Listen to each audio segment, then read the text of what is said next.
Liz Jiménez, ¿puedes compartir unas revelaciones de Dios? Claro que sí, la primera revelación que tuve, la palabra revelación en un curso de milagros no es enfocada, también tiene otro significado, ¿eh? Una revelación en un curso de milagros es una sensación de abandono del miedo y de abrigo espiritual.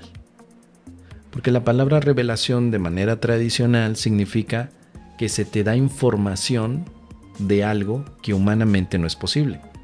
Por ejemplo, hace muchos años, pues a finales del siglo XIX, cuando estaban de moda los mediums, estaba de moda todas estas reuniones que darían después paso a un estudio un poquito más formal que se llamó parapsicología. Los mediums tenían revelaciones del mundo de los espíritus.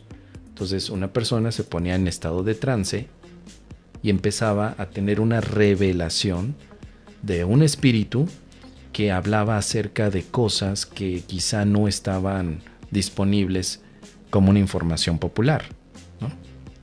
Allí, bueno, pues empezaron a surgir muchos mediums, muchos procesos para este espiritismo. Se escribieron muchos libros, después la parapsicología empezó a darle formato para tratar de poner el método científico y repetir constantemente esa petición de revelaciones. Y bueno, actualmente estas revelaciones, desde un camino un poquito más espiritual, han quedado, por ejemplo, los escritos de Cryon. Lee Carroll, creo que es el hombre que tiene la conexión con esta entidad espiritual Cryon. Él da revelaciones de Cryon como una manera de decir que este ente espiritual puede ver pasado, presente y futuro, puede ver cosas que los humanos no ven. Entonces él es como un canalizador de Cryon, un espíritu, y da revelaciones, cosas que no sabemos. Revelaciones también está, por ejemplo, el caso de Gary Renard, en su libro de la desaparición del universo, de estos maestros ascendidos que le dan información del futuro, de la humanidad. Bueno, eso tradicionalmente eso se le llama revelación. En un curso de milagros, la palabra revelación es otra cosa. No es información, sino más bien es liberación del miedo y abrigo del amor.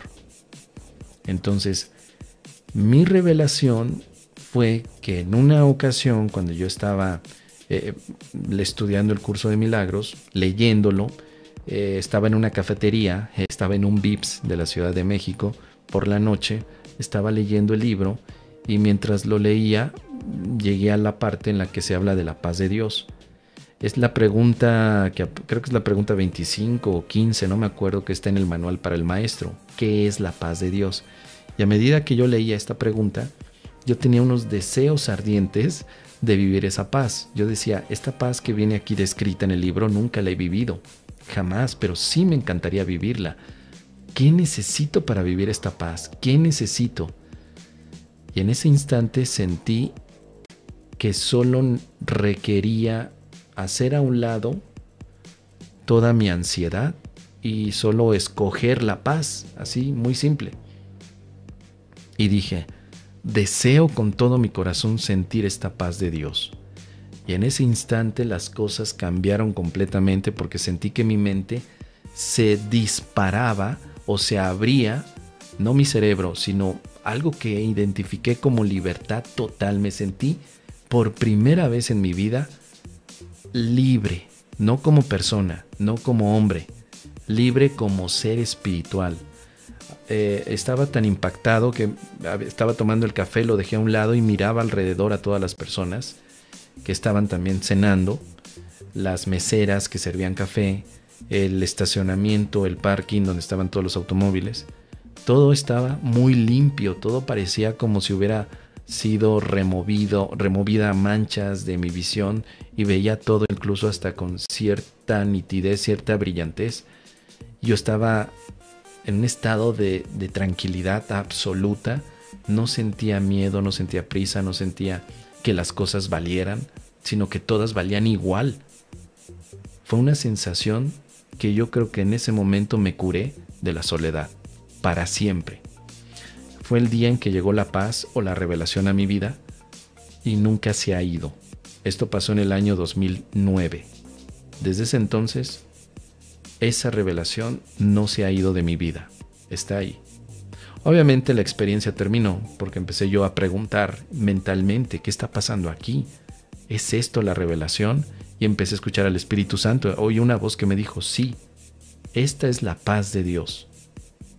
Empecé a hacer más preguntas hasta que llegó un momento en el que, ¡pum!, como si se hubiera desinflado todo. Volví otra vez a mi percepción cotidiana de todos los días, en la que sentí una pesadez interior de la que no me había dado cuenta. Así que hubo una comparación entre el estado de la revelación y el estado cotidiano. Y me di cuenta que la revelación es la sanación completa, y que cuando te llega no la puedes esconder. Te llega y es para siempre. Y aquellos que tienen contacto contigo después de la revelación saben o sienten algo diferente en ti. Te sienten en paz sin saber cómo decirlo, pero te sienten en una paz. Y que aunque tú te puedas enojar y molestar, sabes que dentro de ti esa expresión de paz sigue allí y puedes hacerla útil. La revelación me llegó en esa ocasión y luego 10 veces más durante todo el año 2010. Era una sensación que yo casi podía invocar de acuerdo a como yo quisiera. Hola, ¿me puedes compartir una revelación? Gracias, compadre, dicen en Twitch. Es lo que estoy hablando de esta revelación. Pero la revelación del curso de milagros, la cual no es información del futuro, ya lo he comentado al principio. Palabra revelación en un curso de milagros es igual a la paz de Dios. Y en la paz de Dios no hay información, no hay eventos futuros, solamente hay paz, hay liberación del miedo. Muy bien. Y si vamos todos, vamos milagreando.